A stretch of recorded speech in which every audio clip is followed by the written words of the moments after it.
Hi guys, welcome to the 100% Joy series, and today we're going to talk about a very interesting topic, one that a lot of you might just start having like an epiphany or an aha moment when we're done with it.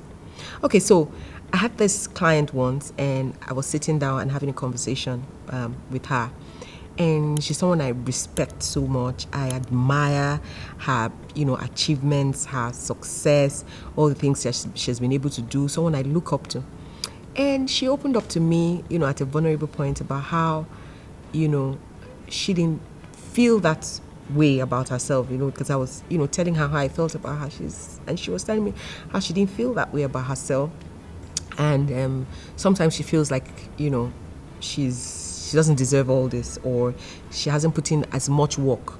Maybe something like, trying to imply her successes were a fluke. And I was like, wow.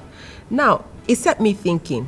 I wasn't so surprised, even though I was surprised it was coming from her, but I wasn't so surprised because I have been in that situation a lot of times. In fact, for so many years. I remember when I wrote my first book, I was so scared, as in, I was like, who am I to be an authority on anything? Who would, read my book? Who would be inspired by what I'm doing? When people say, oh, what has she achieved for her to be doing this, or where has she gotten to in life that she wants to, so I had so many thoughts running to my head, basically just discrediting myself. Anything that would just make me believe that, you're not qualified to be an author, or to put your gift to work, or do the things that you want to do. And it wasn't just about writing. There are a lot of things I wanted to do with my life over the years that I kind of, kept thinking, maybe I should wait till I do this or I do that, because I just felt that I needed to be qualified in a certain way. That's how I thought in my head, for me to be able to be that person that can, say those things to other people. In fact, there was a time I used to think I had to be married, to live my, some certain dreams that I had, because, the society has that, picture and all that. But, I'm happy, I've gotten past that. Now, a lot of people can relate to what I'm saying.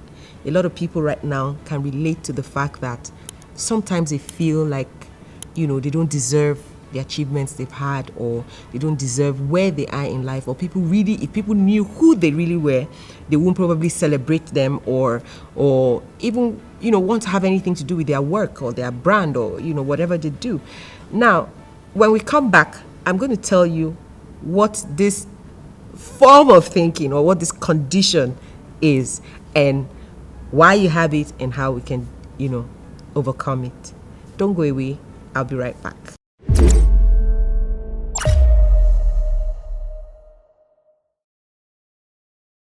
Welcome back. So before I tell you what it is, it feels like I'm doing like a suspense or a thriller series today. Okay, before I tell you what it is, can you just hit that subscribe button if you haven't? And also set up your notifications so you know when the next episode is coming up. And don't forget to like or comment. I'd love to hear from you. I want to know what you want to share.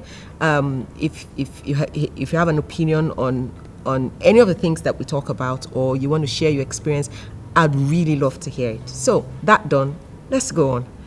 So now, that condition is called imposter syndrome. Ever heard of it? Yes, it's called the imposter syndrome. The imposter syndrome is a condition where a person feels like a fraud, or feels that he or she is not deserving of his achievements.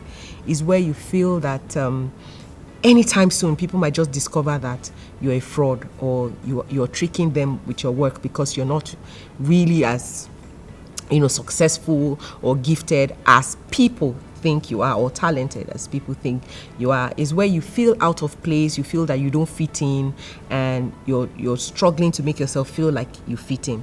Is when you think that the accolades you get, the way people celebrate you, your accomplishments are not yours. They probably happen by luck. Wow, what a way to feel. I felt that way for years. I mean, I have friends that, in fact, I have this particular friend. In fact, she does my makeup for the show. I have this particular friend who always tells me how she feels about me. And I know she's being honest. She's a very honest person about my work, or what she thinks about my work. And I'm like, okay. I want to look back like, is she talking to me or talking to somebody else? Yes, I used to be in that space.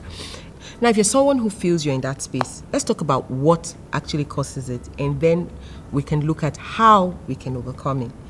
So most times, people who grow up in families where your parents have very high standards, sometimes realistic, sometimes unrealistic, but really these standards are set out of love. I mean, if they knew better, they would, handle us better. Now, when you come from a family where your parents have very high standards for you, and you have to live up to a certain expectation, you have the tendency of growing up to set those kind of standards for yourself and always feel that you are an underachiever.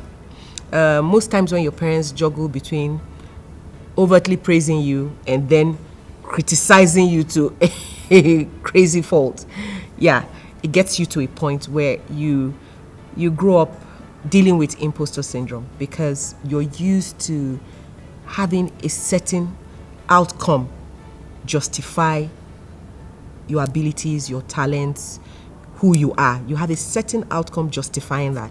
And so you begin to live by those same standards subconsciously. So when you don't have that outcome, you believe that whatever it is you're being celebrated for, you don't deserve it. Now, another reason why we feel this way is because of the society we live in. Most times the society puts us under so much pressure, sets standards or unrealistic standards that when you don't live up to those standards, you think you're an underachiever. Sometimes it's because we also judge our outcomes by the standards others have set for themselves. Maybe people we admire or we look up to, or society has, placed as the standard as the standard. So we begin to judge ourselves or judge our outcomes or judge our achievements by their own standards or outcome. And this can also make us develop imposter syndrome. So if you feel awkward, you feel you're a crazy mess, you feel out of place, you feel you don't deserve the accolades people give you, you feel you have not, the achievements you have are by fluke, if you feel that any moment now people are going to find you out that you're a fraud, if you feel that the life you're living that people don't know about is not in tandem with what you create and put out there that inspires them, and you're so scared that the next minute somebody's going to find you out, then you're dealing with imposter syndrome. When we come back, let's look at why you feel this way and what you can do about it. Don't go away. I'll be right back.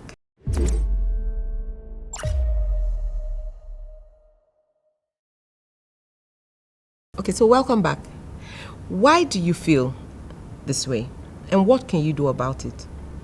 Now, it's simple. Life is a journey. And for you to be able to go through that journey, you have to be able to embrace it as a journey and give in to the process. It's about the process, not the outcome. Now, when you live your life being outcome-oriented, you miss the whole point of life. Life is a process. At every stage, you're going to go through a particular phase. There's something to learn. There's something to go through. There's a test you have to go through. There's something you're going to have to experience and then grow into the next phase and then grow into the next phase, into different versions of yourself. I used to use better versions of yourself, but I've learned to stop saying better versions and stick to different versions, because I believe that there's something important about every version of ourselves, everywhere we find ourselves. Because think about it, even when you thought you were a hot mess, there's something you learned from it. You had to be that hot mess to know what you needed to grow into, to know what you needed to work on, to know where you needed to go in your life. You have to be able to confront your weaknesses, your flaws, your demons, and understand why they are there, what purpose they are meant to serve. That is when you'll be able to grow into knowing what your strengths are and what your potentials are, and what you need to move closer to whatever that outcome is that you want to achieve. The problem is we feel we need to be in a certain place in our lives for us to be able to achieve anything. But that's where we're wrong.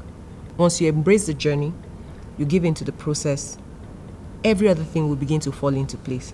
Another reason why we feel that way, why you feel, you have imposter syndrome, is because we don't separate ourselves from what we create or the services we offer or the value we offer to other people.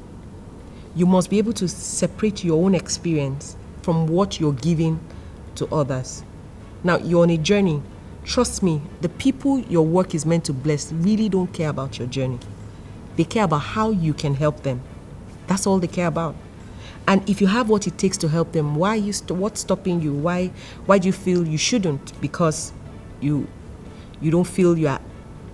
Why do you feel you shouldn't? Because you don't feel you're at a certain place in your life.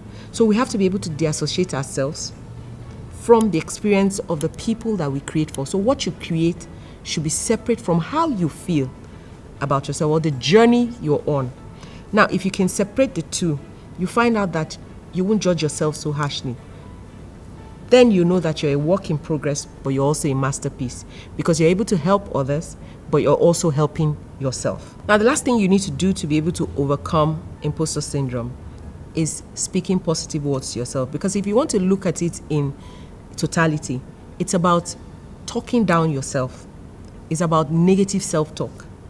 Because it's because you don't feel worthy, you don't feel good enough, you don't feel intelligent enough, you don't feel creative enough. It's why you feel that whatever you've done is not worth celebrating.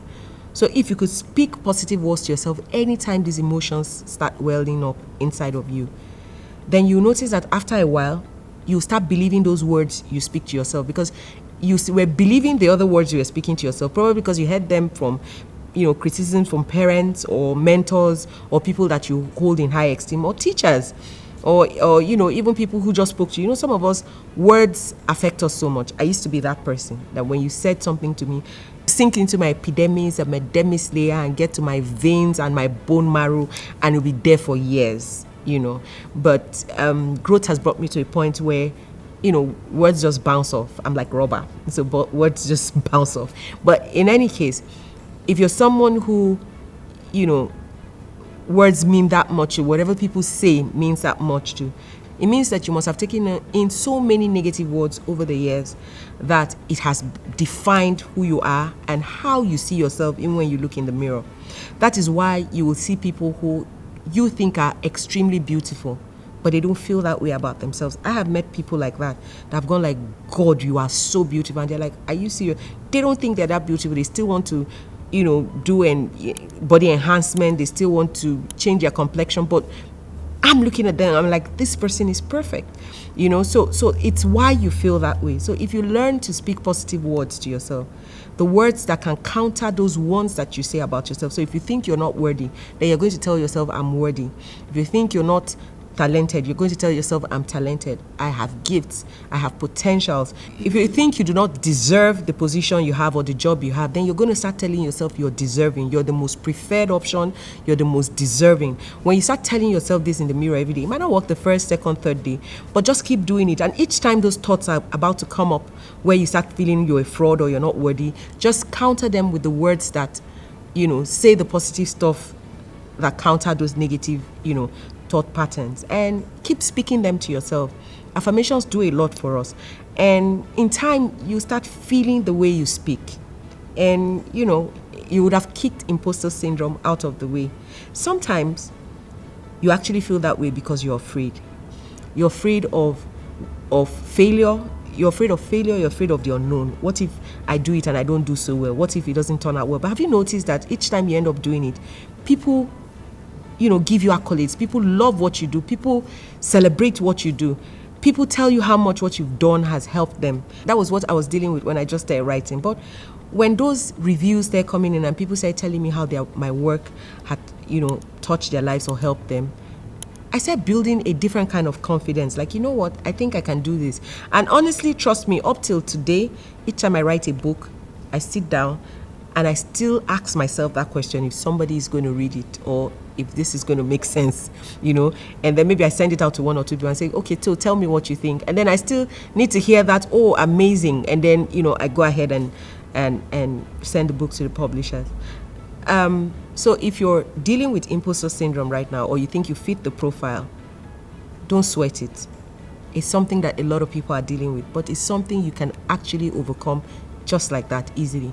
Say the right words to yourself, believe in yourself, and know that whatever it is that you're doing is not for you. There are people out there that your work is meant to bless, and trust me, it is blessing them if you want to be honest with yourself.